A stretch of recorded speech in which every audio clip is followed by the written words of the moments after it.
from there. They've got very bullish about Pennsylvania. Donald Trump had a lead in Pennsylvania at the end of election night of 500,000 votes. But as those mail-in ballots have come in, that need has narrowed to just over 115,000 votes. Philadelphia, a lot of votes there to count. Philadelphia is a Democratic city. So they are very confident.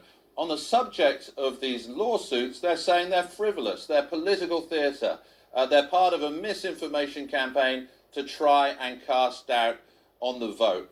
They're still very confident here, George, that Joe Biden will win this. Nick, thank you very much. Well, it's certainly been one of the most divisive US elections anyone can remember. How has that and the arguments over the results affected the public mood? The BBC, in line with several other news organisations, is now projecting that Joe Biden is the winner in Wisconsin, but where the Trump campaign has demanded a recount. Our correspondent, Ali Makboul, has been speaking to people there. Even in quaint suburban America right now, in these fractious times, it's them and us.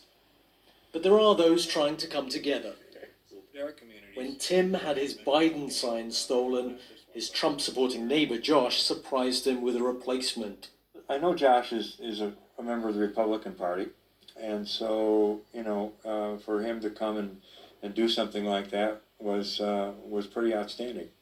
So, and in the course of our conversation, I realized that Josh is, a regular person first and a Republican second. But the situation nationally is causing tension. I think people's wicks are just a little bit shorter than they used to be. I think people are afraid. They're afraid of what the economy looks like. They're afraid of the unknown. And so that fear becomes anger. Even outside the White House on election night, we saw radical elements on the left make an appearance. In recent months, far-right militia have also made their presence felt in many parts of the country.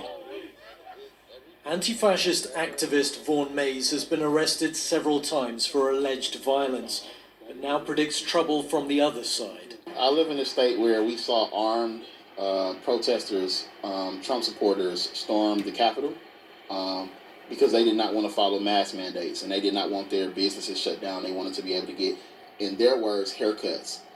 And so if they would go to those heights and those levels for mask mandates, it's definitely concerning what they would do if their president is not reelected, especially when he's been putting it out there that if he doesn't win, it's rigged or it's some sort of conspiracy against him, and that they should fight back. There's little doubt that the angry rhetoric and political discourse at the top has led to more animosity among some elements, at least, on the ground. And the fear is because this has already been a contentious election and promises to be into the days and weeks to come, that will only lead to greater divisions in American society. Ali Makboul, BBC News, in Milwaukee, Wisconsin. And the Republicans are just ahead in the race for the Senate, the upper house of the US Congress. The party have 48 seats projected compared with 47 for the Democrats, with only a few results outstanding. The Democrats had hoped to flip the Republicans' current majority, giving them the power to obstruct the plans of a second-term President Trump or push through the agenda of a first-term President Biden. The Democrats, meanwhile, look set to keep control of the House of Representatives. In Arizona, with 86% of the votes counted, Joe Biden holds a slender advantage over Donald Trump. The southwestern state was won by Donald Trump in 2016, but Biden currently leads by around 70,000 votes. Well, from Phoenix, our North America correspondent Sophie Long joins us. Sophie, just how important is this count for both candidates?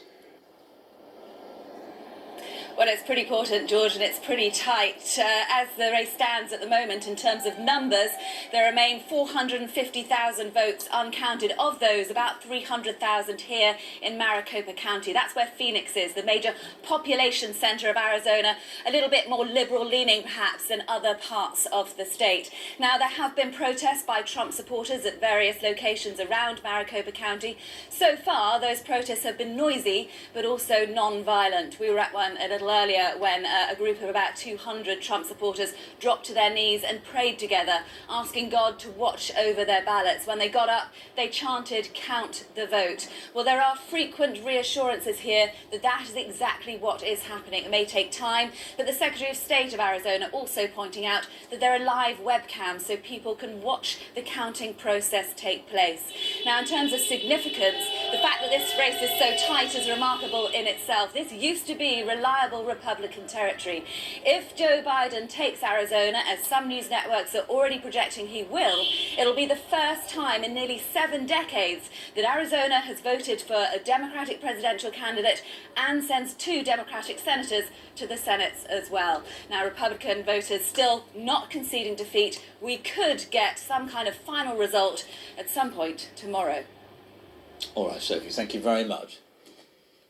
Well, let's catch up with the weather now with Chris Fawkes. Hello.